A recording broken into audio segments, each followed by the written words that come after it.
Don't act all high and mighty over a measly $12,000. You're useless. Try cutting off your financial support and see if I care. Even though I've been sending money to my brother and his wife for 10 years, why do they have to berate me like this? Fine by me. With that, I firmly hung up the phone. They should be the ones worried, not me. I won't help them anymore, no matter what happens. My name is Angela. I live with my husband Niles and our son Seth. Niles is incredibly kind. He actively helps around the house and spends quality time with Seth. I've been living a happy life, but I have a concern. It's about my older brother Freddie and his wife Isla, who live in our family home. Our mom, named Jean, retired and moved back home after Freddie and Isla declared they would take care of her. Growing up in a single-parent household, I was worried, so I gladly accepted Freddie's offer. To show my gratitude, I've been sending Mom $12,000 every month. But things seemed off after Freddie and Isla started managing the money. Whenever I forgot to send the money, Isla would angrily call me. Each time, I'd rush to transfer the funds. Mom's behavior also seemed strange lately. She's been distant on the phone, often comparing me to Freddie. Freddie has always struggled academically and isn't athletic. Mom used to complain about how Freddie didn't study as much as I did, but now the tables have turned. I didn't understand why Mom's attitude changed, but I never stopped the financial support. At the beginning of a new month, Isla calls my cell phone as usual. "Did you forget this month's money? What's the deal?" she scolds. "I'm sorry. I'll transfer it right away." "You're so clumsy. How do you even manage to raise a child?" Isla berated me, urging me to transfer the money quickly. I felt like I was being extorted and uneasy about the whole situation. Is this how financial support is supposed to work? Isla's aggressive behavior started when she first met our family. The first time she saw me, she scoffed. "Who's this plain girl?" "Freddie's sister." "No way." I was taken aback. I never expected such a comment from someone I just met. Mom defended me, and I remember that clearly. Isla's attire was a miniskirt and a flashy leopard print jacket. "Isn't it inappropriate to wear that to meet your fiance's family?" I thought so, but I didn't say anything. Isla's behavior only escalated from there. I vented to my husband, who was also upset.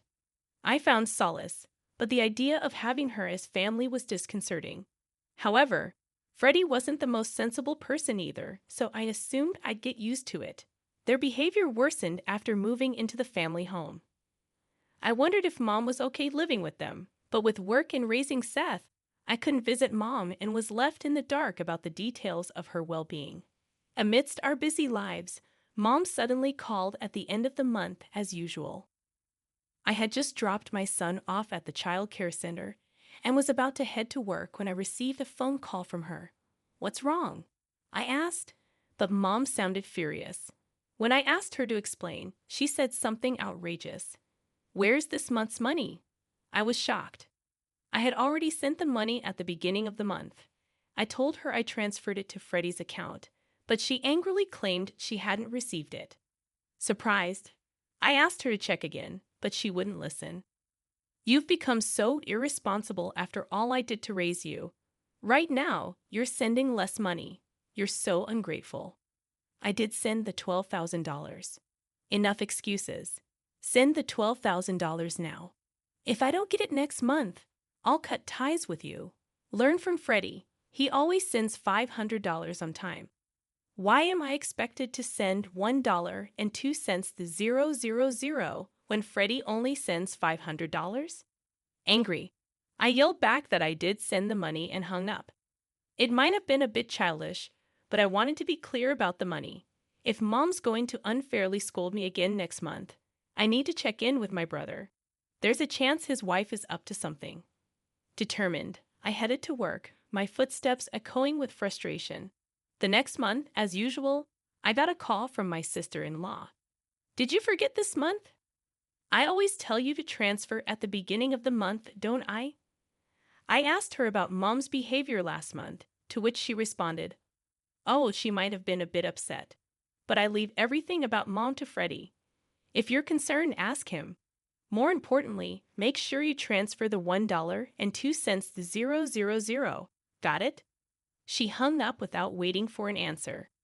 Taking her advice, I decided to contact my brother. Hey, I wanted to talk about Mom, I said. He responded with annoyance. What now? I told him about the angry call from Mom last month and how she was upset about not receiving the money. To my shock, he said, we're struggling too. Since moving back home, we decided to give Mom $500 from your $12,000 and $500 from my salary. We used the rest this month. We had some extra expenses, so we used all of your $1.02 to 000. I was stunned. I couldn't fathom that my money was being used by my brother instead of Mom. Filled with anger, I confronted him, but he skillfully dodged my questions, leaving me feeling helpless. I hung up, contemplating whether I should inform Mom about the situation. Calling her, I relayed everything my brother had said, but she refused to listen. You're just making excuses. You probably didn't send the money this month either. I sacrificed so much for you, and this is how you repay me, Mom said, tears streaming down her face. Feeling helpless, I asked Mom to switch to a video call to prove that I had properly transferred $12,000. Mom hesitated but eventually switched to a video call. I displayed my bank card with the transaction history, hoping she would understand. However, Mom remained skeptical. You probably faked this. I heard on the news that it's easy to make these things now. Just pay this month's amount, and we'll talk after that, she insisted. I transferred the $12,000, hoping that it would resolve the issue. Mom, acting high and mighty, demanded to see my brother's bank card as well before hanging up. Trusting Mom and my brother, I transferred the money for the current month, believing that she would realize I was right. However, a few days later, I received another angry call from Mom. Confused, I waited for her to explain. She angrily claimed that she hadn't received the money for this month and was struggling to make ends meet.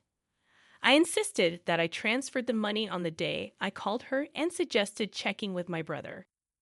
When I called my brother, he responded gruffly, claiming that Isla had the bank card, and it was none of my business how they used the money. Frustrated, I contacted my sister-in-law, who nervously laughed and admitted, "Oops, got caught.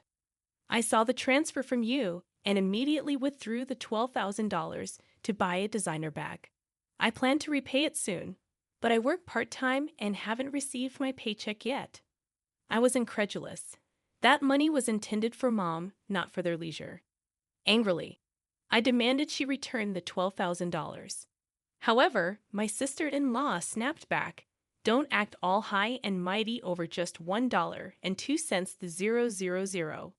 You're useless. You're a full-time worker. You must have more money. Just transfer another $1.02 to 000. I was furious. I couldn't believe my money was being used like this. That weekend, I went straight to my parents' house, and my brother and sister-in-law seemed surprised by my sudden visit. Mom welcomed me in, asking if I brought the money. I stated that I had transferred the money and wanted to confirm it, intending to see my brother's bank card. When I confronted my sister-in-law, she made a disgusted face. "Ila, you have the bank card, right?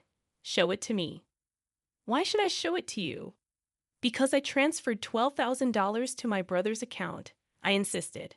However, she refused to show me. "You said you'd return it, right? You've received your paycheck by now, haven't you?" When I glared at her, she tried to dodge the question. "You're trying to blame me for not transferring, aren't you?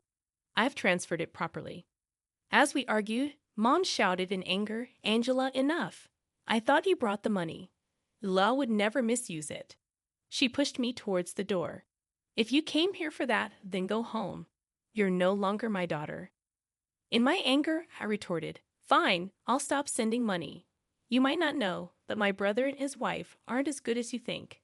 They told me they only give you $500 out of the $1.02 to 000 I send. They're deceiving you." "You're lying." "Then I won't send money anymore," I declared. My brother sneered. "Go ahead and stop.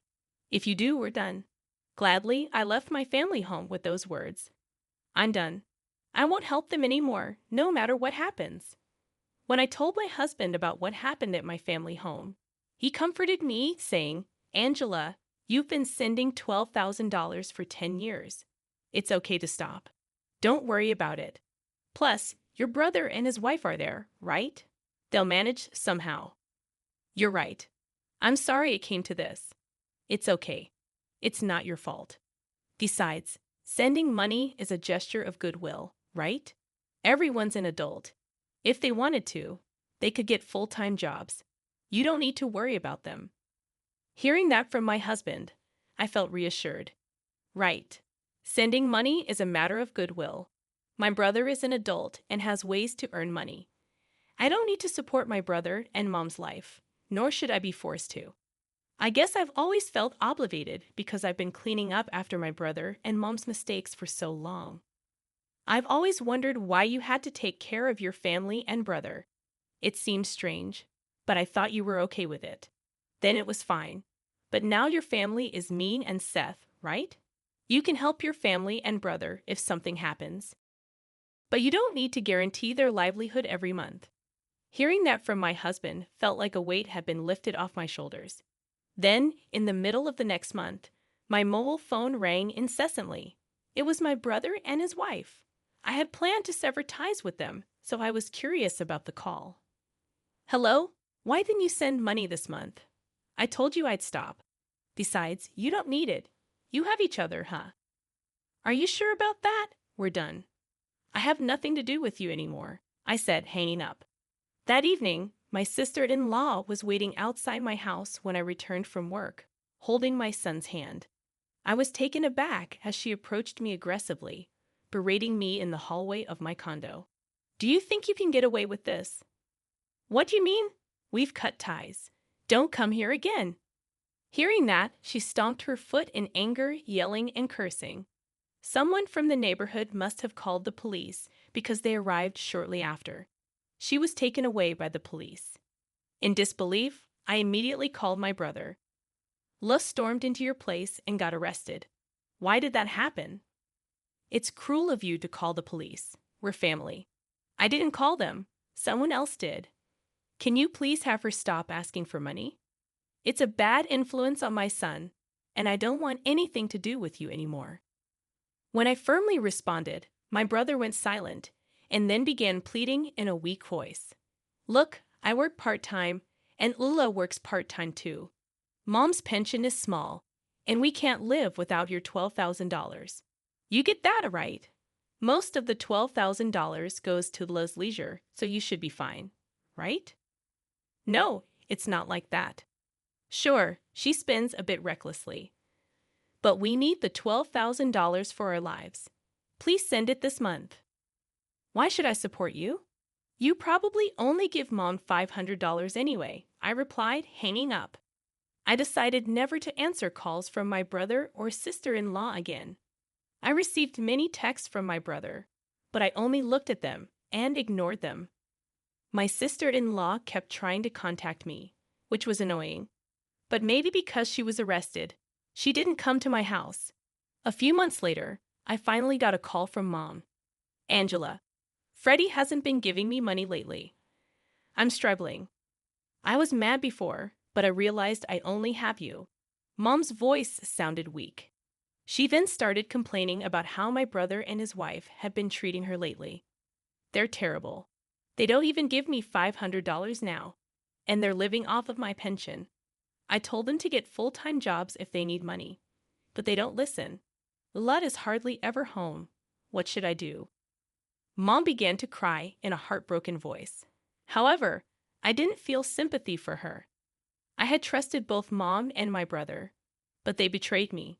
On top of that, they told me we were done to begin with.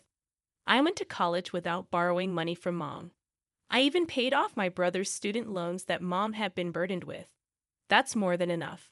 Mom, if you don't want your pension taken by them, why not kick them out of the house? They're adults. They can manage on their own. I gave that piece of advice and ended the call with Mom. She seemed to want to say more, but I had made up my mind not to get involved. They can figure things out on their own. I have my own challenges to deal with. In the end, it seems Mom kicked out my brother and his wife because of their terrible attitude. Having been evicted, they apparently moved into an old apartment. Since that incident, Mom hasn't been very involved in my life, perhaps feeling awkward. Once my brother called, he kept trying to contact me, and when I answered, he said they were in debt because of his wife's excessive spending. He asked for help, but I ignored him. I no longer see Mom, but I live happily